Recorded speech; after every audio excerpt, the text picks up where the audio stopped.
Welcome to Study Faith with AI, where we use the power of AI to help you explore the Church of Jesus Christ of Latter-day Saints. I'm Meg Jensen, And I'm Paul Carter. and we're Google AIs. Whether you're a lifelong member or just starting to learn about the church, we're here to dive deep into its history, beliefs, and culture. So if you're ready to learn, you're in the right place. That's right. Let's get started. You know, when you mention the Church of Jesus Christ of Latter-day Saints, certain images probably jump to mind, right? Maybe the temple in Salt Lake City or missionaries. Yeah, those common touchstones. Exactly. But here's something interesting. Back in April 2019, the church, often called a Mormon church, was actually the fastest growing religious group in the U.S., about 2% of the population. It's quite significant growth. It is.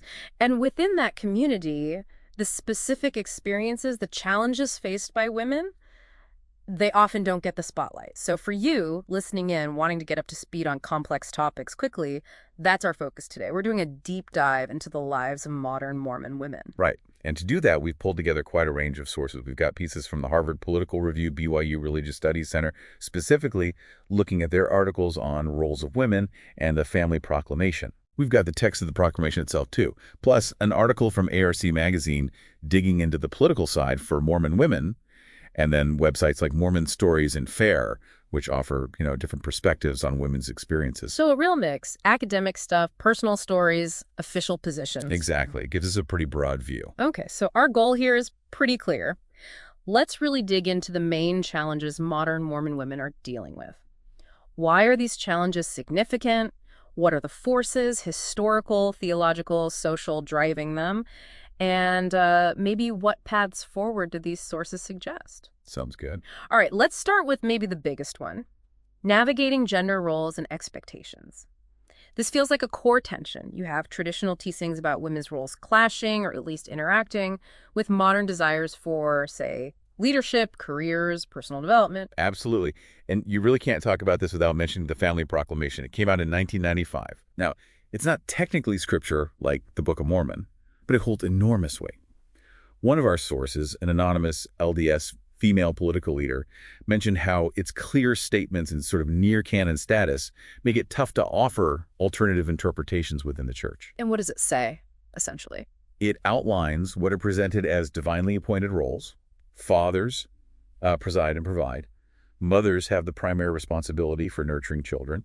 That framework is, well, it's hugely influential. Okay, so that's one big piece. Then there's the doctrine of the priesthood, right? The all-male priesthood. Yes. Ann Broad over at Harvard Divinity School puts it pretty directly. Only men hold the literal power and authority of God on earth. Wow. Okay. And this priesthood is needed for, key ordinances, baptisms, temple sealings, and it's required for most leadership roles. So it inherently shapes the authority structure. So that theological foundation really cascades down into how roles are structured. It does. And historically, you also see this strong emphasis on home and motherhood as the primary place for women. Spencer W. Kimball, back in '81, said something along the lines of a woman's most vital role being in the home, maybe even more important than education or a career. But it's not entirely one-sided in the sources. The BYU article on roles of women brings up 1 Corinthians. Neither is the man without the woman, neither the woman without the man in the Lord. It stresses this idea of equal partnership, especially in the temple, where the highest blessings come jointly. Right. I remember reading that. And Neal A. Maxwell talked about a division of duties being divinely determined, but he also spoke about women having this parallel vital stream of righteous influence. So there's nuance there. Definitely nuance. And beyond theology, social forces are obviously huge. Richard Parker points out that religion often reinforces the gender norms of the surrounding society as people kind of figure out who they are within that community. That makes sense. And the ARC magazine article gives this interesting glimpse into mid-century ward life, the local congregations. Women ran a lot of the social stuff, the cultural activities. They had real influence there. Okay. But that culture also pushed very specific ideas about what it meant to be feminine, about sexuality. ideas that are maybe being challenged more now. And you mentioned the anonymous leader also felt there was a sort of pressure against women pursuing things outside the home. Yeah, an unspoken maybe, but definitely felt discouragement if something seemed like it would detract from that primary nurturing role. So it's this web, isn't it? History, theology, social expectations, all feeding into how women navigate their roles. Okay, let's shift to perspectives. How do Mormon advocates frame this? What's their take on this balance? Well, advocates, like in that Roles of Women article, really highlight individual agency. They stress that women fill all sorts of roles, both inside and outside the church.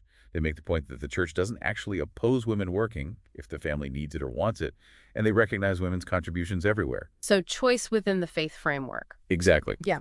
Camilla Kimball actually famously advised women to get skills in two areas, homemaking and an outside profession. So there's that strand too. Okay. But then you have the critics, the detractors. What's their perspective? People like Anne Broad look at the proclamation's language about equality and say, well, how does that square with an all-male leadership structure? Hmm. Richard Barker argues the doctrines themselves might inherently limit women from exploring their full potential across the board, Mm. and they point to things like Utah's consistently low rankings for women's equity.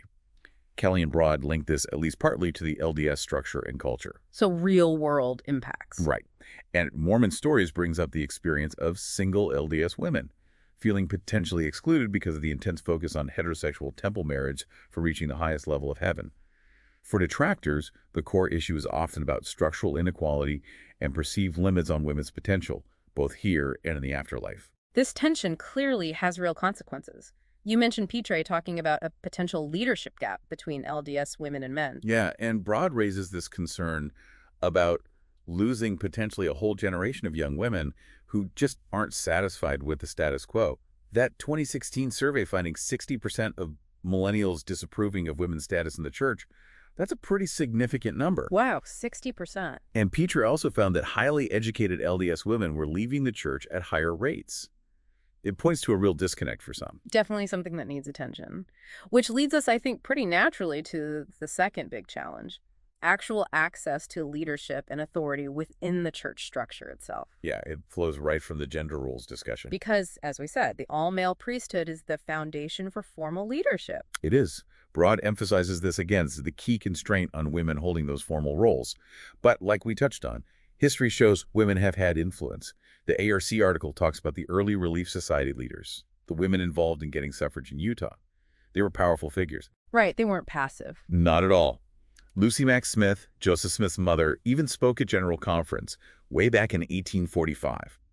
Though Mormon Stories points out, it was a very long time before another woman did. They also mention a 1967 instruction limiting who could offer prayers in the main Sunday service sacrament meeting to priesthood holders. So even visible participation has shifted. But then there's that statement from Elder Oaks you mentioned suggesting women may possess priesthood authority. What do you make of that? It sounds like maybe the understanding is evolving. It certainly hints at something more complex, maybe a developing understanding.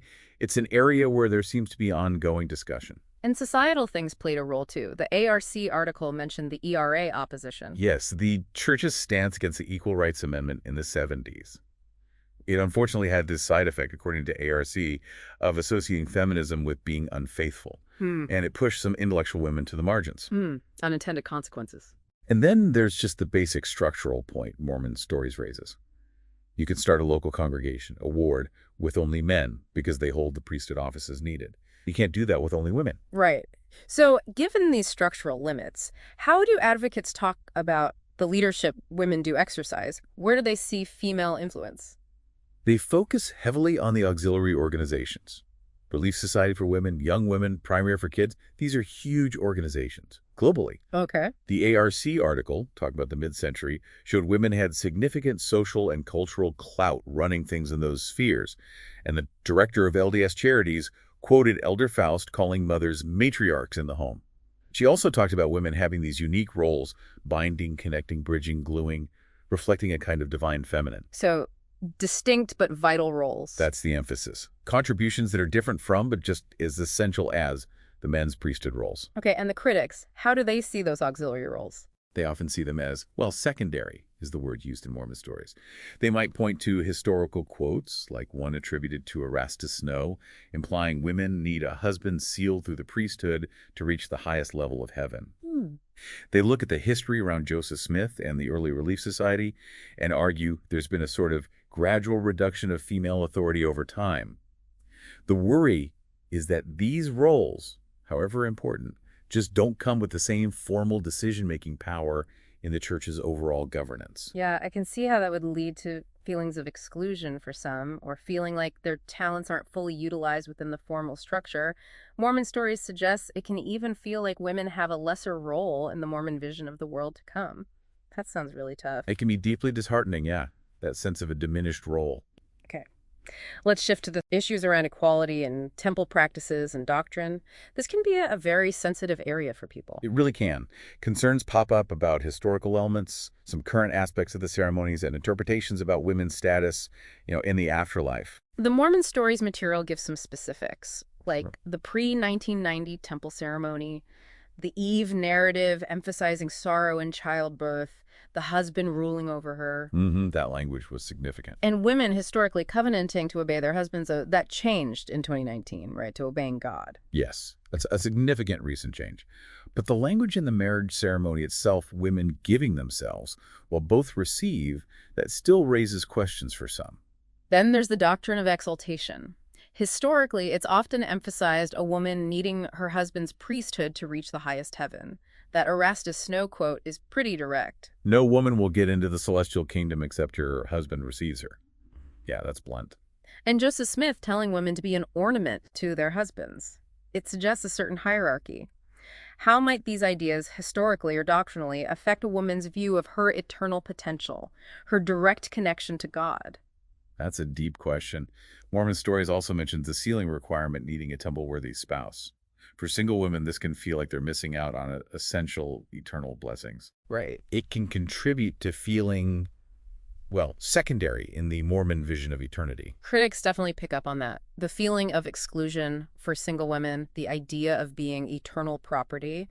They might argue the focus on virtues like piety kept women in a patriarchal place. And bishops historically not giving temple recommends to wives of non-members fits that pattern too.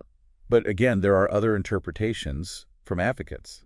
They point to Elder Oaks saying women can possess priesthood authority. Interesting distinction. And the idea that all endowed members hold aspects of the priesthood.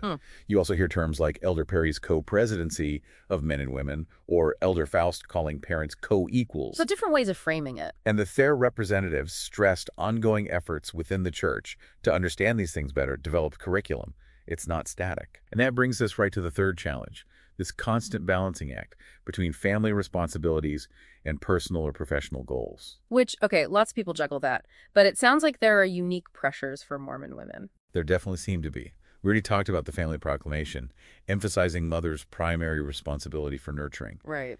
And past leaders, like Kimball, really reinforced that idea, home and family first, above other pursuits for women. And how does the culture, say, in a place like Utah with a big LDS population, add to that pressure? Well, researchers like Petre and Kelly suggest the culture there, heavily influenced by the church, might not always push women as hard toward educational or career goals. They connect this to some of the gender inequality stats in the state. Interesting. And the ARC article looked back at the 1950s, showing LDS women facing intense domestic pressures without many of the tools or frameworks, like the later women's movement provided, to really tackle those structural issues.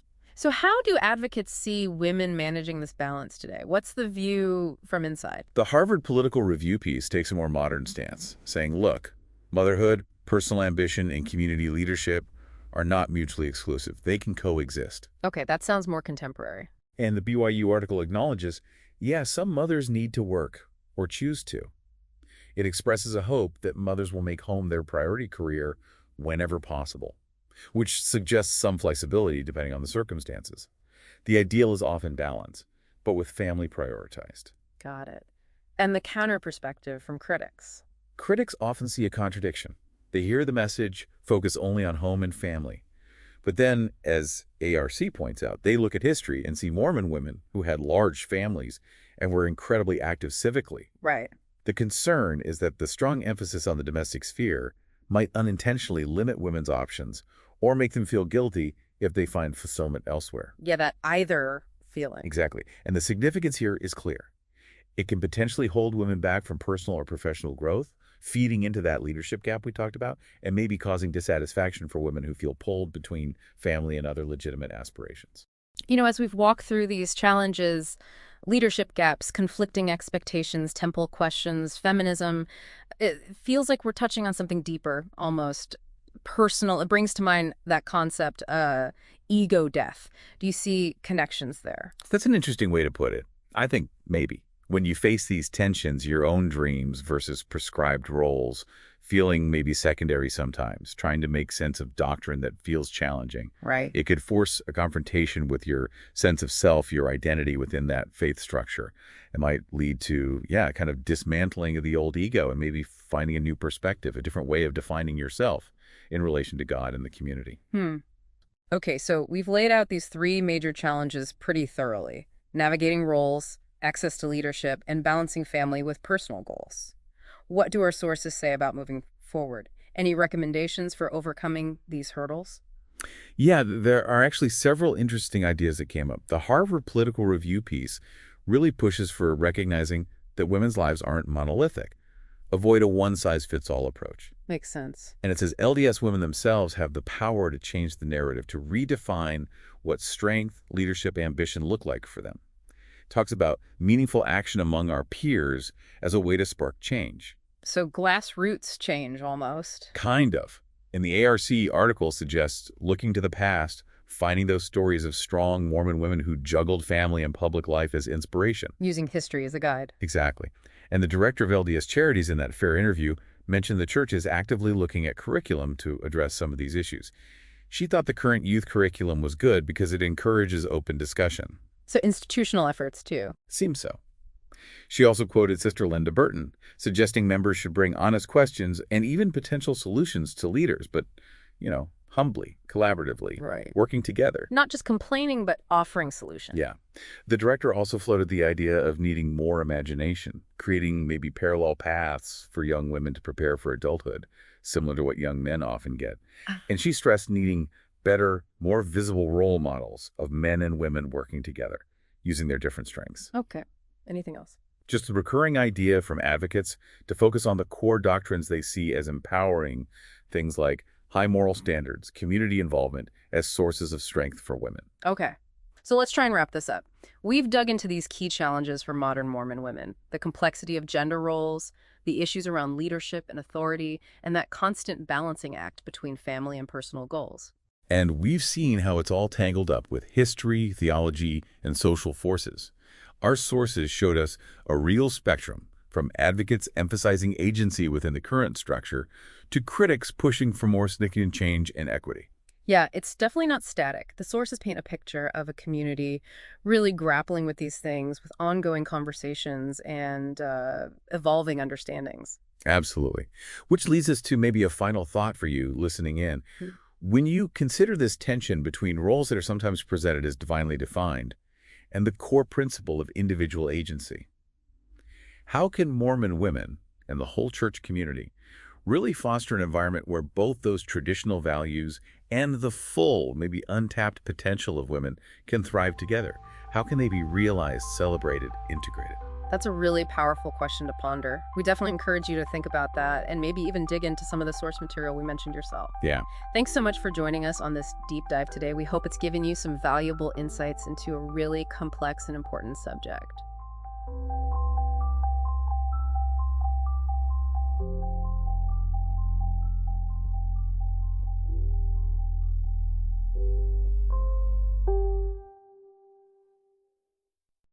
If you find value in this exploration, please like, share, follow, and consider becoming a subscriber. Your contributions help keep these conversations going and allows us to maintain the highest quality production. You can find all the details at studyfaithwithai.com. Thank you for being part of this journey.